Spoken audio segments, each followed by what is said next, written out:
नमस्कार, मैं प्रज्ञा। दिल्ली विधानसभा में सोमवार को सत्र का पहला ही दिन काफी हंगामेदार रहा। दोपहर में सीएम रेखा गुप्ता से उनके दफ्तर में मिलकर आने के बाद नेता विपक्ष आतिशी ने दावा किया है कि सीएम ऑफिस में लगी भीमराव अंबेडकर और शहीद भगत सिंह की तस्वीरें हटा दी गई हैं। उन्होंने बीजेपी पर दलित और सिख विरोधी होने के आरोप लगाते हुए पुरानी तस्वीरें दिखाई हैं और इसी के साथ ही जब वो मुख्यमंत्री थी और उनकी कुर्सी के पीछे भगत सिंह और अंबेडकर की तस्वीरें लगी हुई थी, तो अरविंद केजरीवाल ने भी सोशल मीडिया पर ये कहा है कि इससे बाबा साहब के अनुयायियों को ठेस पहुंची है। विपक्षी विधायकों ने सदन में भी इस मुद्दे को उठाकर विरोध जताया है और दोनों की तस्वीरें फिर से लगाने की मांग की है। लेकिन कुछ देर बाद मीडिया को सीएम ऑफिस में बुलाकर दिखाया गया कि दोनों तस्वीरें वहां लगाएगी, केवल उन्हीं जगह बदल गई थी। सीएम की चेयर के पीछे अब पहले की तरह प्रोटोकॉल के अनुसार राष्ट्रपति, प्रधानमंत्री और महात्मा गांधी की तस्वीरें लगा दी गई, जबकि भगत सिंह और डॉक्टर भीमराव अंबेडकर की तस्वीरें चेयर के दोनों ही ओर साइड में लगाई गई। हालांकि सीएम रेखा गुप्ता ने कहा कि अपने भ्रष्टाचार और कारगुजारियों को बाबा साहब और शहीद भगत सिंह के पीछे छुपाने का ये इनका परपंच है।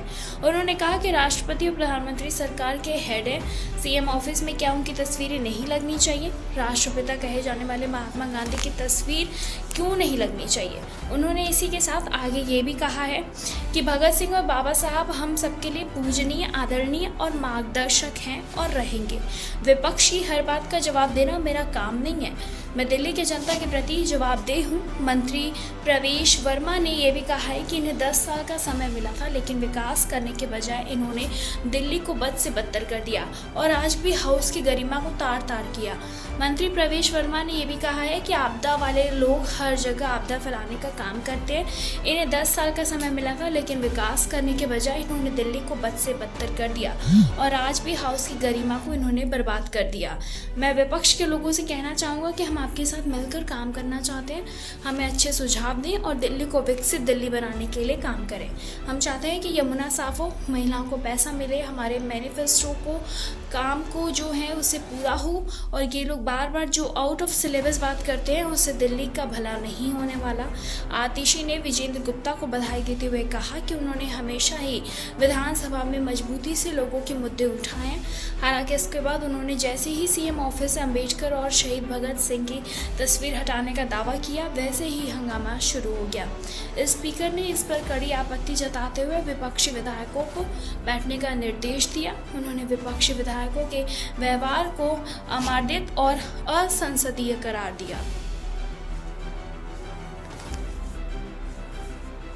बताते चले, दिल्ली विधानसभा में आज बीजेपी सरकार सीएजी रिपोर्ट पेश करेगी। इस रिपोर्ट में पूर्व सीएम अरविंद केजरीवाल के सरकारी आवास 6 फ्लैग स्टाफ रोड को लेकर गंभीर अनियमितताओं को मुद्दा जो है उसको उठाया गया है और इसी के साथ बीजेपी इस घर को शीश महल करार देती रही है।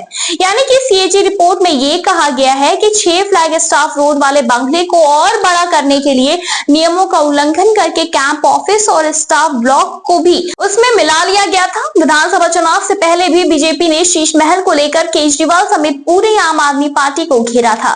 फिलहाल इस पर आपकी क्या कुछ राय है, हमें कमेंट सेक्शन में कमेंट करके जरूर बताएं।